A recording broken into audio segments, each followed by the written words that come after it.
Mama wakwaba midin ede adwoa searching mesrel na wa subscribe to my channel me a notification bell no so for more news. Abranti a okase oye alatani ofri Nigeria na eba Ghana ha no de say Nigeria fo na ete ha na abranti eba yi oye adwuma na adwuma ben na oye pedicure manicure any cutesi wato ni bebre na so no de adwuma na no na Adom TV for ebo pin ko bisa ne sabrante na dem pa ne motivate wa de yes adwuma yi na o kire se hwe adwuma woni mfaso de mame asaga na youth na wo pa adwuma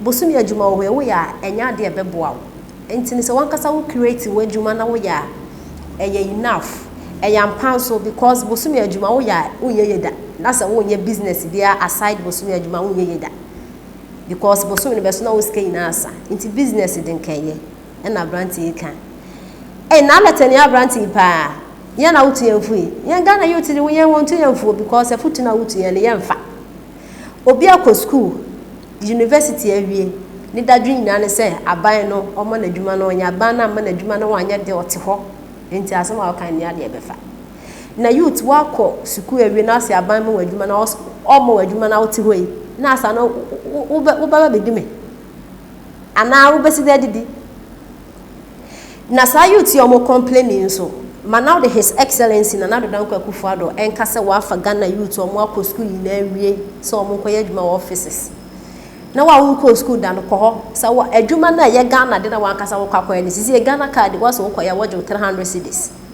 Ghana card no wa kasa wo card no wo ye Ghana ni na koye card so wa koye ni ntanti wo 300 cedis na mpo kasa wo no be kasa no ase wo nye nipa wo treat wo te say trash sana Ghana fo yete wona wo companies wo nye adwuma nye no mana ma wo abamba wo adwuma na wo ye wo kwa adwuma 9 o'clock 10 o'clock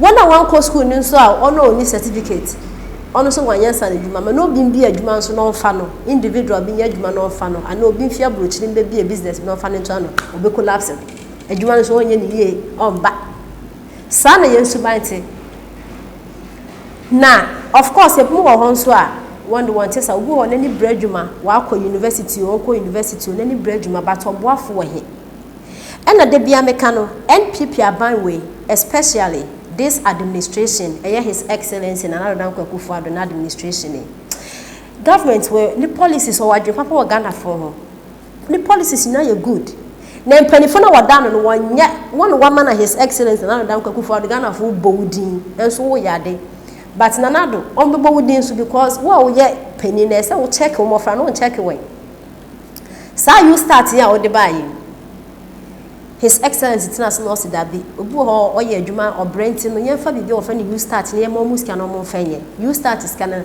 His Excellency be release you na mpanifo na omoda no na be ka won sa onye ne side checker o ma ubi onye ne wofa ne ba o ma ubi enya ne mpran bi no a o ma ubi enya ne yene wo ma skano so Ghana fu ina ya ndio sa timber na gold na bauxite na diamond na de ade no his nanado sorry na nyankopon ogbo wiase ode emegu Ghana no so de Japade na momfa but Ghana ha Japade a nyankopon de ma yende NPP fu mpanifu na NDC fu mpanifu se won de won ko na nyankopon bo won ko na nyankopon ne mba no we owo won ye a nyankopon trosho won din ebobo ti se otu ani kura hu wo so ho se list no wo ho nipa kakra na e won de no na wodi na mo aye kakra bi amaye I just saw my boyfriend no come do with the pet na no ho as we did no wedding kind until you start no His Excellency the bebo but in panifu no ebedu a onya ne mpona o ma onya ne wofaje o ma onya ne ba o ma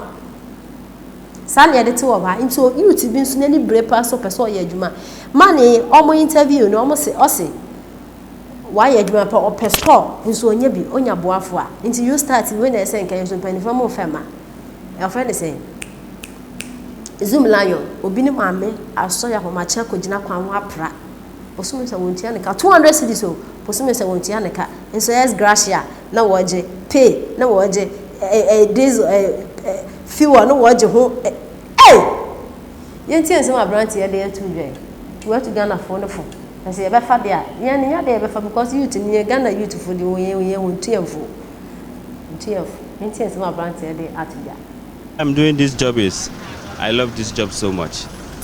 And then, because me, I can't work in the office.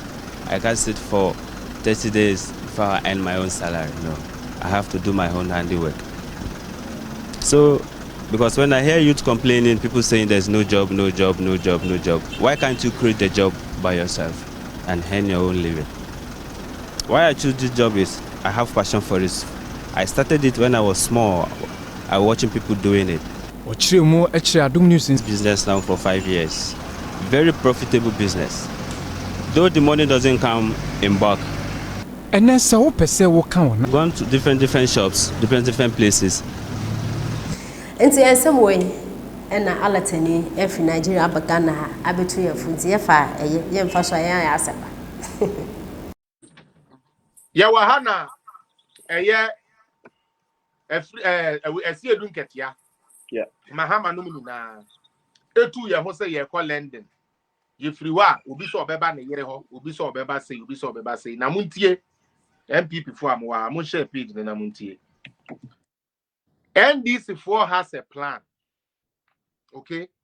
Election ya omobekwe. They know they are going to lose. And for that, they are employing every tactics, physically, spiritually, technologically, whatever they can do. Now, maybe start here, mamu clues be.